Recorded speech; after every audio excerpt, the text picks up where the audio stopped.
Hey guys, welcome back to Todd Beebe Music here, Guitar Talk with Todd. Thanks for checking in. We got another guitar lesson today. Make sure you like and subscribe and comment below. I really appreciate it. This is a short, quick one today. I want to talk about the major scale. It's kind of a joke in music theory classes and whatnot, and when you talk about it. That it's the major scale because it's major, not minor, but it's also the major scale. I mean, it's literally the mothership of music. So everything comes off of the major scale. So whenever you hear, I know when I first started, you would hear people talk about the fifth and the 1 and the 4 and the flat 5, and I used to be like, what? It sounds like a science form. It's very intimidating, but just always remember that's what they're talking about. It's the major scale. That's what all those number references come off of. So when you hear somebody say, like the flat 5, figure out what key you're talking about. Well, I'm just going to use A today and go to the 5th note. And then flat means move it away from you one. Sharp means move it towards you one. So the flat 5 in the key of A is E flat, because you go 1, 2, 3, 4, 5, there's your E, and you're moving it back and flatting it to the E flat right there. Okay, so it's a pretty basic thing, and it ties into a lot of things. Check out my lesson on the shuffle rhythm, shuffle pattern. We talk about the 1, 4, and the 5 chord. That applies across the board. So again, if we're talking about A, the A would be 1, D would be 4, and E would be 5. But the way I'm getting the names of those is off of the names of the notes in the scale. So the 1 in the A major scale is, of course, A. If I go to the 4th note, 1, 2, 3, 4, that's a D. And then if I go to the 5th note, 1, 2, 3, 4, 5, that's an E. So the 1 is A, the 4 is D, and the 5 is E. So now when you just apply that anywhere on the fingerboard, even to chords, 1 is A, 4 is D, E is 5. So that ties into a lot of things. There's a bunch of different ways you can play it that we might get into in future lessons.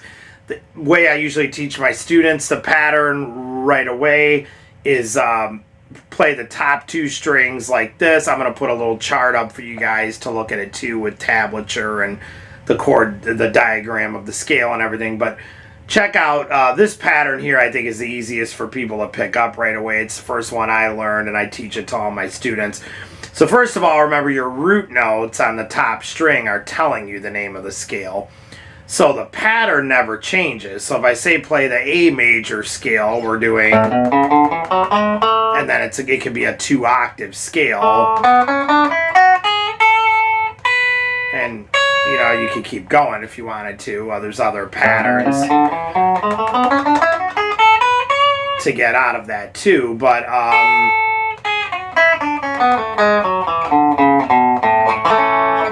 the easiest one, I think, is this one I'm going to show you right now. And I've written this down in a diagram. I'm going to post it up. Again, you guys can pause this, screenshot it, print it out if you're able to, whatever. But it's a handwritten chart. I give this to all my students. Okay, so play the top 2 strings, this pattern of 5. And again, the fingers aren't super important, but I think if you start with the 2nd finger, it kind of sets you up to go 2nd, pinky, and then just reach back here for the 4th fret in this case to play that C sharp. Whereas if you start with the 1st finger, I mean, you can, but now you have to shift. But no big deal. If that feels more comfortable to you, especially at first, go ahead and do that. But for now, I'm going to put the fingers on there as well. I just think it's better to try to learn that. Plus, you're getting your pinky involved. Anytime you can get this boy involved is good, because the pinky's every guitar player's weakest finger and the least used. Okay, so in this case, we're going 5, 7 on the top. I'm talking about the frets. 5, 7, 4, 5, 7. So do that pattern again. 5, 7 on the top, 4, 5, 7 on the 5th. So 1, 2, 3, 4, 5, 4, 3, 2, 1. There's a little.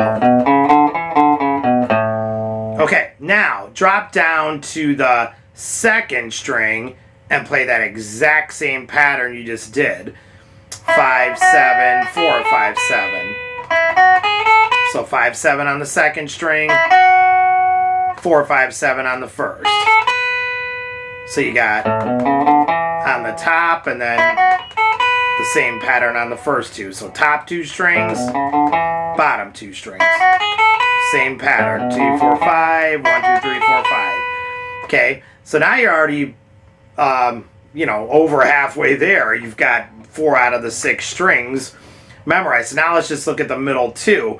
That pattern is also the same on both of them. We're going to go 4, 6, 7, and then 4, 6, 7 on the 3rd. So 4, 6, 7 on the 4th, 4, 6, 7 on the 3rd. So when you put them all together, you have 5, 7, 4, 5, 7 on the top 2, 4, 6, 7, 4, 6, 7, 2nd string, 5, 7, 1st string, 4, 5, 7.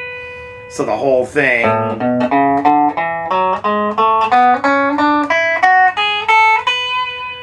For whatever reason, with everyone, ascending or forward scales are a lot easier to memorize than descending backwards. For me, for everyone, I don't know why. It's just the way our mind works, but definitely memorize them backwards too. So once you get that pattern, definitely do it backwards. Okay, like we said, that pattern never changes. Now, if I want to play the G major scale, find my G on the top string, in this case the 3rd fret, same pattern. In this case it'd be 3, 5, 2, 3, 5, and then 2, 4, 5, 2, 4, 5, 3, 5, 2, 3, 5. But you can move that pattern anywhere. Like in this case, I'm playing the B major scale. So try to use those fingers. Try to play it up and down the neck like that. Just use your root notes. Very important to memorize those root notes, especially on the top string. People ask me that all the time. It's kind of weird as you're looking down. I think the importance of the strings is the ones that are closer to you. Top string, A number 1, important to memorize. 5th, almost as important. 4th, pretty important. 3rd, not so much. 2nd, 1st. Of course, it's great to memorize them all, and you will eventually. If you want to sit down and just try to memorize that all, go ahead. I might put a chart up of that too, that has like all the 12 frets, because remember, after the double dot, everything up here just starts over again. So really, you only have to memorize up to the 12th fret, and then from 12 on, it's just a repeat of what you already did, because there's only 12 notes in music, so that is why. But so memorize those notes on the top string are real essential in getting to help you with your scales for your root notes. The only other thing I would suggest is alternate picking when you're playing this. Maybe not at first, but once you get the pattern going, don't go, I'm talking about the picking hand, don't go down, down, down, down, down, down, down, down, down, down, down, down. Try to, alternate going forward, ascending, and then descending. Okay, so one other thing you can do to kind of memorize this descending, which is much harder, is start on the root note of the 1st string. Remember, the top string and the 1st string are the same. So if you found A at the 5th on the top, you're going to have an A on the 5th on the 1st string. So start on that and play it backwards. But when you play it, try to phrase it like Joy to the World. So go like this.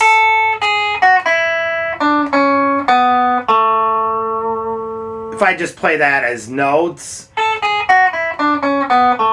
not very, nothing really crazy going on. But if I think Joy to the World, when I phrase it that way, and then the second part of that scale, just repeat that in a lower octave. So you actually start on the A that you ended on. Stay right there and just do it again. And again, that's movable. If I'm starting on G,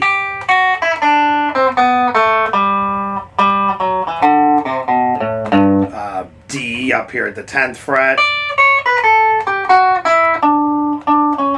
and that's the D major scale, of course. Okay, so hopefully that's a very useful thing for you. Hopefully that will help using Joy to the World. I learned this in like the middle of summer, so I was busting it out in July.